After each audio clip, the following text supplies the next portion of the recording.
In today's episode, we're going to talk about worry. And many people they worry and what you can do about worry and why worry is not really productive. And this might be a topic that we've talked about and that you've entertained. You know you shouldn't worry. And I'll tell you why worry is one of the deterrents to getting what you want. So, recently I was in Miami with my kids. We go there to celebrate Thanksgiving because mom doesn't cook a turkey. 4 years ago, I said to the kids, I said, "Do you want mom to cook a turkey? Or do you want to go to the beach?" And they looked at me like, "Was there a question there?" So we've been going to Miami, and on this particular trip, I had a work thing that I had that just came up last minute, and to go on a TV segment with a billionaire friend of mine who was relaunching her show. And so naturally I said yes. Well, this was a very long day of travel. We started 5 in the morning leaving Chicago. Well, getting up. They didn't get up. They got up at 6:30. But leaving, the house and getting to the airport and then traveling to Miami and yada yada yada. We had dinner reservations at this place called Mila, which is one of our favorite places to go in Miami and in South Beach. And while we were there, but while on our way to get there, I was running late because I'd fit a million and one things in one day. And the kids were, a little worried we were going to miss a reservation. My son likes to be like if he's not 5 minutes early, he's late. He's one of those. And here we have Shamina spiritual time, and then my son is he's very masculine in that way. He's very methodical and he plans things out, and he's it's his masculine energy, and I totally get it. Where I'm chaos and I'm the feminine, right? So I said, "Don't worry, everything's gonna be okay." Well, we get to the restaurant, and our reservation time had passed, even the 15 minutes. I said, "Don't worry, everything's gonna work out." And my son's like, How do you think it's going to work out?" He's like, "There's nobody here. We should have left early." I said, "Kids, do you know what I did today? Do you know what mom did?" And I laid it out for them, and they were like, "Oh, like, I mean, you only saw going to Miami and going to check in and go to the pool and have a hamburger and whatever else." I said, "Mom did a lot of stuff today, and I did my best to do, to get here." And so while they were kind of like coming down on me a little bit, I said, "Just relax." Well, the GM of the restaurant, I met her many, many, many trips back. She's one that actually scheduled our reservation for us. And I texted her and she came and met us. And I said, I told my kids to chill before I got angry with them, and upset with them. I said, "Listen, let mom handle this. I've got this under control." Well, within a couple of minutes, our awesome general manager friend had taken us to the roof deck and had seated us down on one of the nicest tables, to watch the fire show and to be out on the roof patio and to enjoy dinner. And my son goes, how did this work out?" I said, "I could have sat there and I could have worried. I could have sat there and worried about what could go wrong. I could sit there and worry about all the things that could happen." And he said, "Yeah, but sometimes you have to predict things in the future. If they go wrong, what do you do next?" And I said, "Well, what if you just decided that everything was going to work out?" He goes, "Well, what if it doesn't?" I said, "Then you deal with it then." He's like, "But I like to be prepared."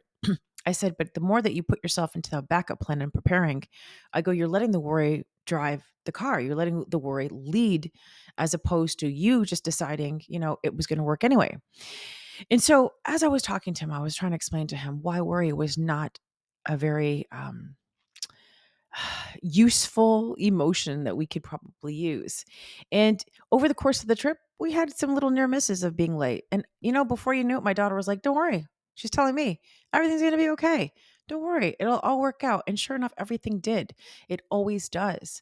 And this is just a metaphor of other things in life. When, many people don't take that leap, they don't go out there and they don't go do the thing. They don't, start the podcast. They don't go write the book. They don't even make a post on social media or leap from the job that they're in right now and go somewhere else or decide that they were going to do something major and leave a legacy in life or really show up big, be all in on what their dreams are and their visions are because they worry, what if it doesn't work?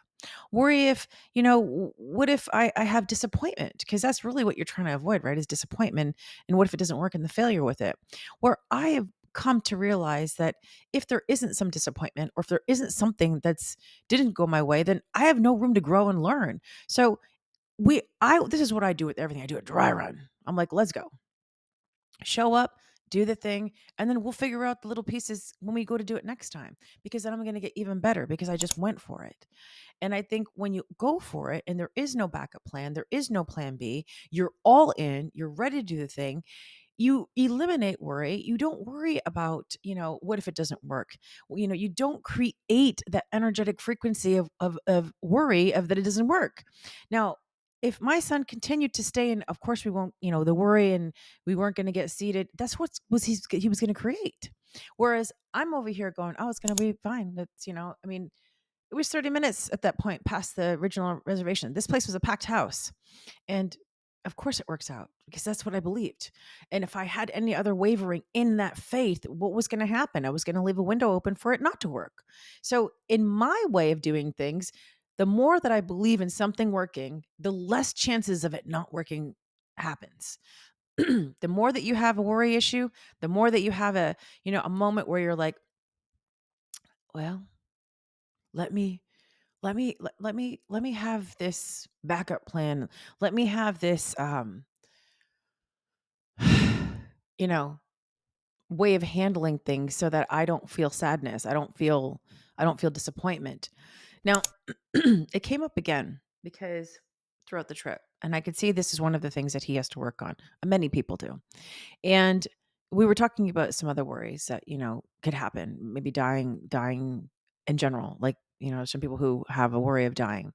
And my daughter, who's lived a million lives, she's just like, well, when it happens, it happens. Like there's nothing I can do to worrying about it happening is not going to, help me live a full life. And we were talking about it. And I feel like the things that you concentrate on and you give attention to, they will grow in your life.